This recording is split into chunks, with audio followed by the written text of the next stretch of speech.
I remember being a young person working with young people. I was like 24, 25 at the time.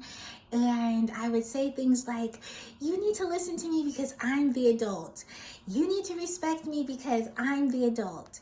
And then I met an adult who told me, if you have to tell them to respect you because you're the adult, you probably don't come off as an adult to them.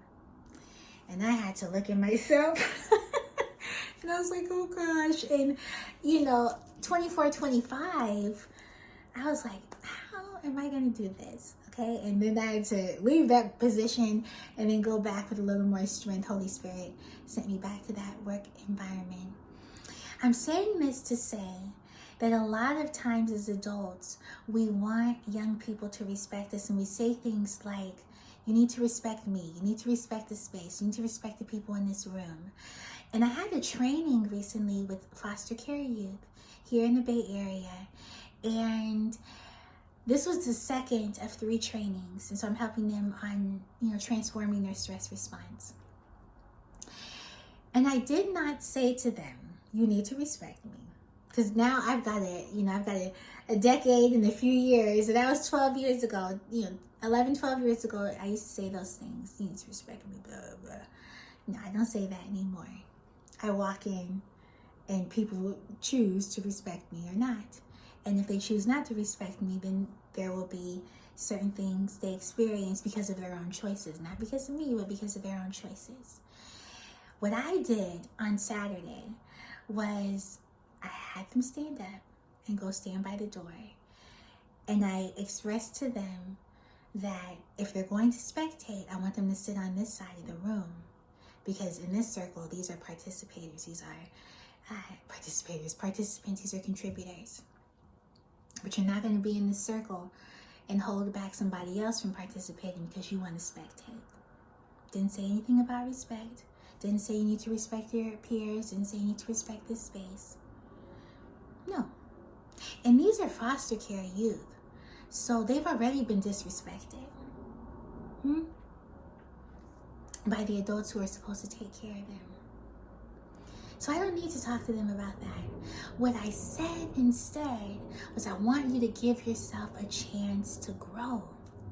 I want you to give yourself a chance to be a part of this space and get what you need to get. Feel your emotions, yes.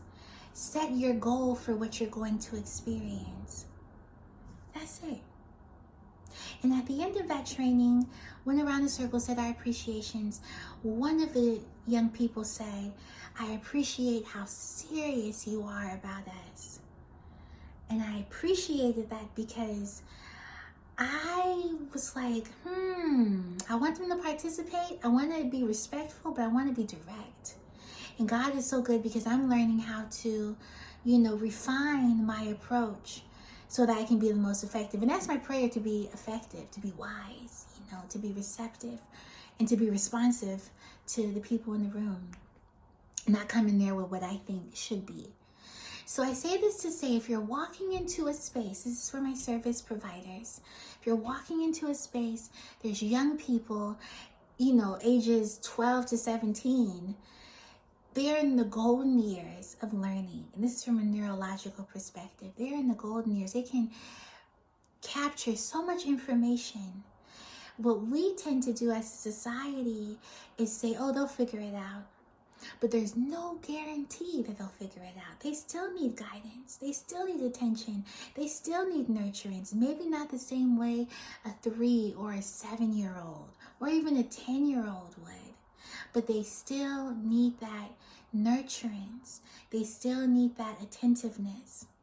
And when you say to a young person, I want you to give yourself a chance to grow, give yourself a chance to receive something from this space, because today is about you. Then it gives them an opportunity to reflect on what it is they want. It takes you and needing to be respected out of the equation and puts them in a place where they can think about what they want, where they can think about what they're thinking about. That's what we want to help young people do. Don't walk into the room demanding respect. Don't say you need to respect the people in this space and respect this space. You can if you want to. I don't recommend that. What I recommend is reminding the young people to give themselves a chance to grow. Give themselves a chance to receive something from this space. Set a goal. And then set your mind to reach that goal. And we can talk about how you're reaching that goal. But as adults, we want to take ourselves out of the way by putting our needs before theirs. We can meet somewhere in the middle. It's a very creative space. You got to be attuned to the spirit so that you don't get in the way. But remind the young people that it's about them, giving themselves a chance. And then they'll be like, well, let me give myself a chance. What does that mean? Okay, now that's a different conversation. Now we're not talking about you need to respect, bro. No. That need has been taken care of. If we put ourselves in the world where all the basic needs are met, even the basic need for respect, now we can go further. You see what I'm saying? Don't make it about what needs to be done. Let's treat that as though it already is. And then go further and say, I want you to get the most out of today for yourself.